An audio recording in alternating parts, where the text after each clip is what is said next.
climb a mountain? I can climb a mountain. Can you say the color of the card?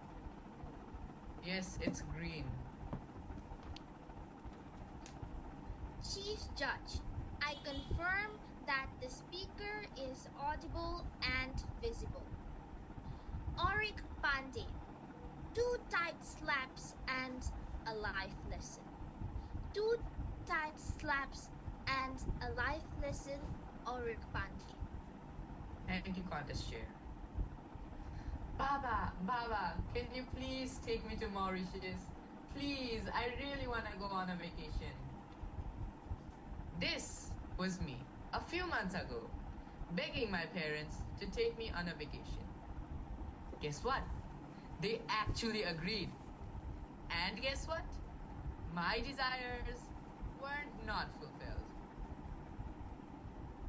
Mamu, can we please book a hotel with a swimming pool?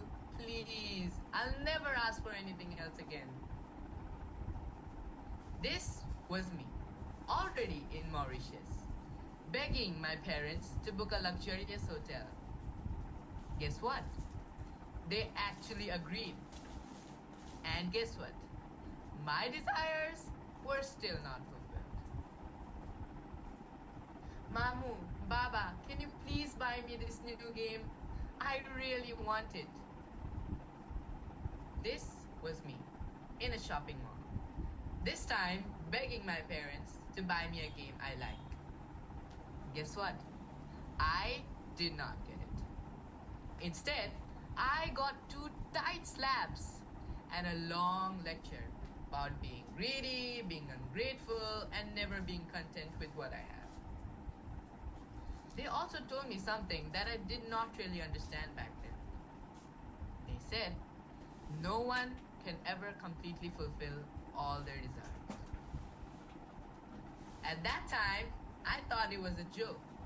I mean, come on, rich people can buy anything they want.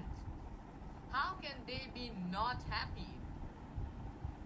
But now, when I think about it, I realize my parents were absolutely right. Ladies and gentlemen, we humans are funny. We always want more. We focus on what we don't have instead of enjoying what we do have. I mean, think about it. We have food, we have clothes, we have a home, and we have people who love us. Yet, we still keep wanting more. Sometimes I see a little boy near my school. He sells balloons on the street. His clothes are torn. He doesn't even wear shoes. But every day, he always puts a big smile in his face and waves at everyone passing by. And I think the boy has so little, yet he looks so happy. Maybe happiness isn't about how much we have, but about how thankful we are. You know, my father once told me a story that really changed how I think. In a small village, there lived 2 friends, Shiva and Hari. Both of them were poor woodcutters who lived in tiny huts. Shiva was honest and always satisfied with what he had. Hari, on the other hand, was greedy and jealous. One day, while cutting wood near a lake, Shiva's axe slipped from his hand and fell into the water. "Oh no, my only axe!" Shiva cried. Suddenly, the lake started glowing and a beautiful goddess appeared. She asked, "Why are you crying, dear boy?" Shiva replied, "My axe fell into the lake and I can't get it back. Can you please help me?" The goddess brought out a shiny golden axe. She asked, "Is this yours?" Shiva, being the honest man he was, said, "No, that's not mine." Then the goddess pulled out a shiny silver axe. "What about this one?" she asked. Shiva again shook his head. No, that's not mine. Finally, she brought out the old, rusty Shiva's actual axe. His face lit up. Yes, that's mine. Thank you so much. The goddess smiled and said, because you were honest, you can keep all three. Shiva was surprised. He thanked the goddess, danced all the way home, and told his friend Hari everything. Hari's eyes almost popped out. All three? I'm going to that lake too.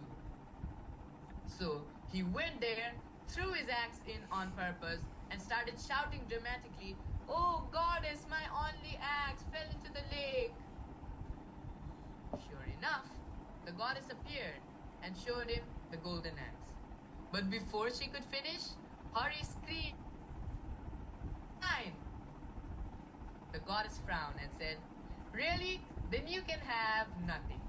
Then poof, she disappeared, taking even his real axe with her.